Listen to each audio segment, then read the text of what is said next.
Sunod nating papasyalan ang konektado rin sa kwento ng Besang Pass, ang Yamashita Cave.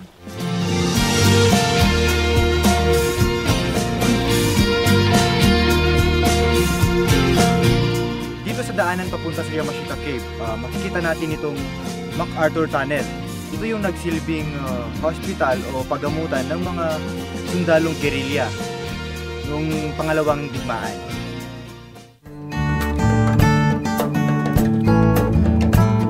Hindi nakarating si General MacArthur dito sa Cervantes, pero dahil sa kanyang ginawang kabayanihan ay ipinangalan nila itong kuweba sa kanya bilang parangal.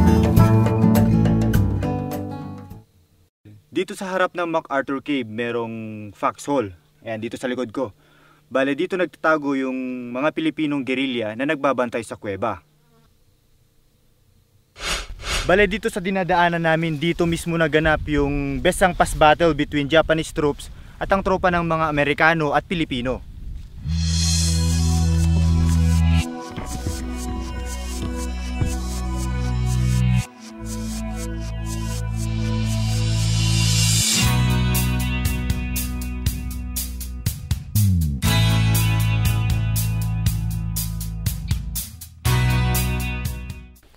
Bale, dito sa lugar kung saan naganap yung digmaan, may mga nakatira ng mga natives ng Cervantes. At dito, sa tabi ko, may alaga silang wild boar.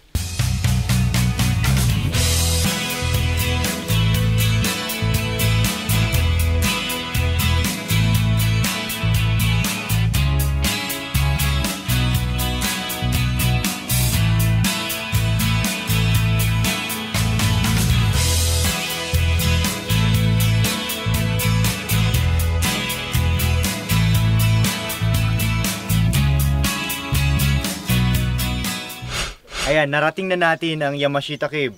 Tara, pasukin natin.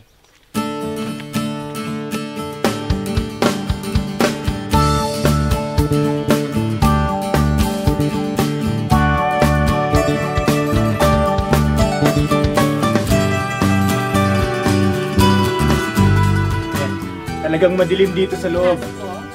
Kung wala kang ilaw, talagang zero visibility.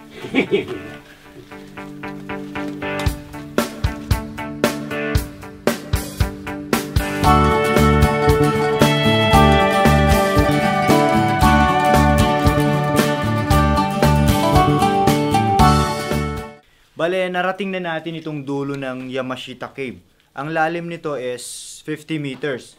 Pero dito, meron pa siyang kwarto. Pero sa tagalan ng panahon, medyo natakpan na ng mga malalaking bato.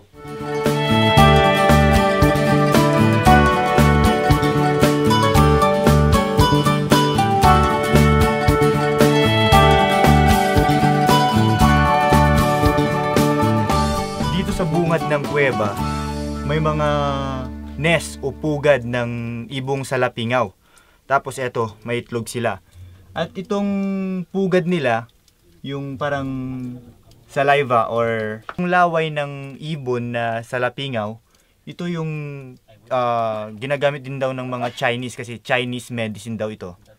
Tapos ngayon, babalik natin kasi kailangan din nating alagaan yung mga ibon, hindi lang kasi parte na ito ng history dito sa Cervantes.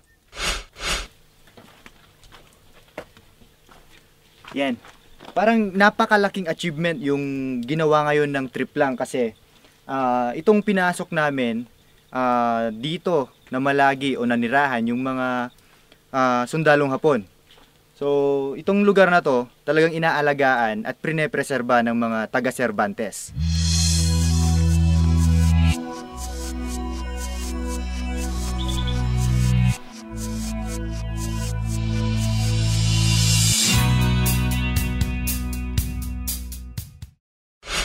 Ang bayan ng Cervantes ay isang simple at nasa bulubunduking lugar na mayroong malamig na klima.